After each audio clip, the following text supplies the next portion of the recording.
Hey all, Exidian here. This is part 2 of a series going over the 6-crop AFK auto harvest and cooking farm. It was requested that I show you guys the actual mob farm that is used to replenish the seeds. So here it is. Well, this is 2 spawning cells of the 22 spawning cells on the farm. For reference, here are the 22 spawning cells. They are pretty straightforward. You have a belt lined with lush moss to spawn gardeners. And each cell has 2 of these belts.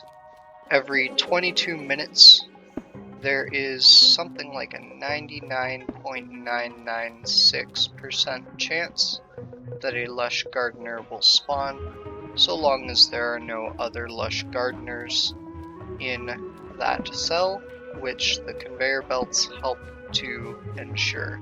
They don't guarantee it. It's possible that a lush gardener could walk up here for a split second the moment that a lush gardener would spawn, in which case that chance is reduced by 5. But it is such a rare event that that would happen that it's not really an issue.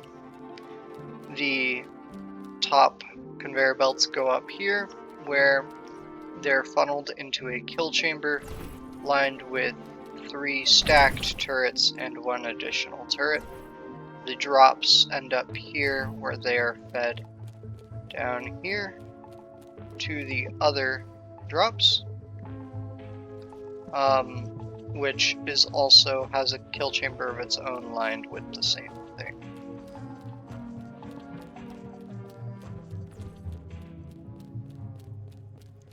Moving on to where the drops actually get collected. They funnel down through this chamber over here to the collection and sorting facility. Now, before we get to this, let's talk sorters. This, many of you might recognize, is a standard item filter or item sorter. It works pretty straightforward. You have a 1-second clock.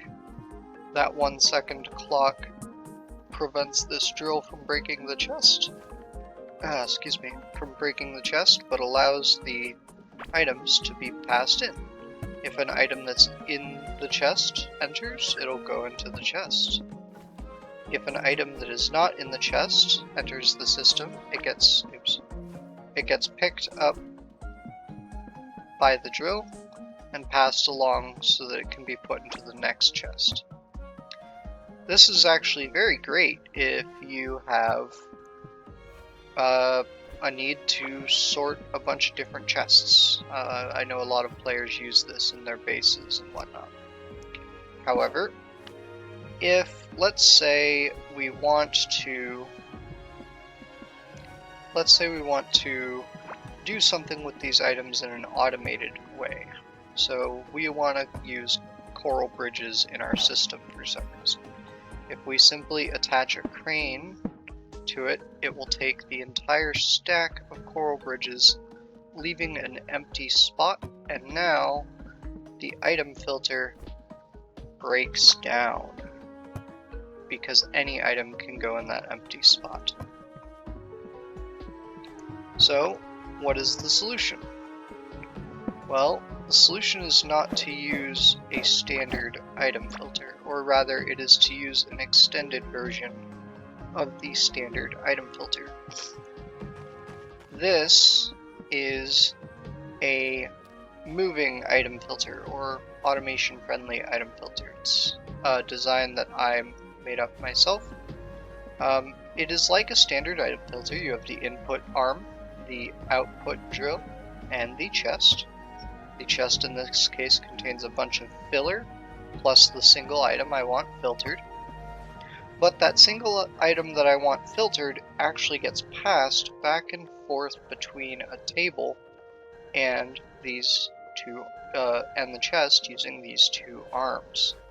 What this does is it ensures that even when I take an item out with this arm will be replenishing that same item, and they will both back and forth replenish that same item again and again. If an item not in the chest goes in, it gets picked up by the drill and passed along.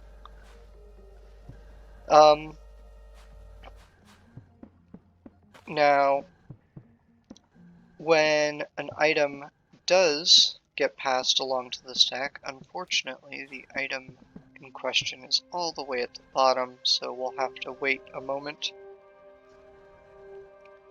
for it to move along down. Okay.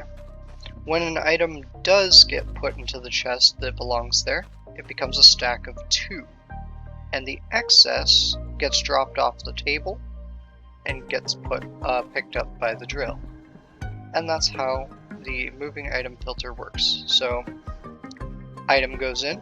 If it's the one item we're filtering for, it becomes a stack of more than 1. This arm picks it up, puts it on the table. It can only fit the one item, so excess gets picked up by the drill. If it's not the only item that goes here, then then it gets dropped to the ground and this drill picks it up and it moves along its way.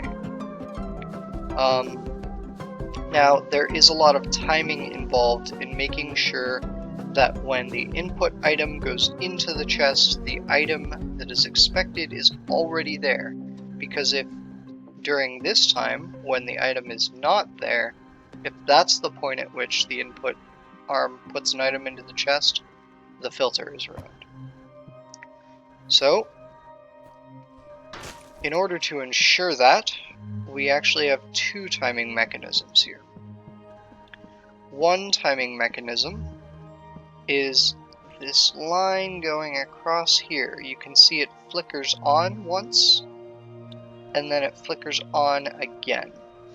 So the exact timing goes that it flickers on, then it flickers on again, and then the rest of the line is on for a bit less than 1 second.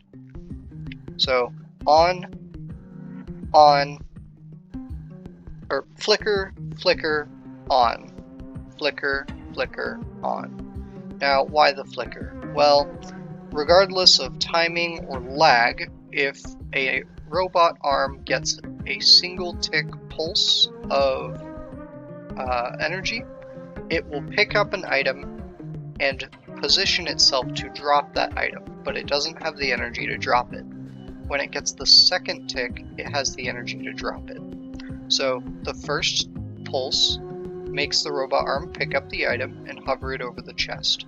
The second pulse makes it drop it in the chest, and the split second after it is told to drop it in the chest, then the input arm is allowed to put an item in the chest.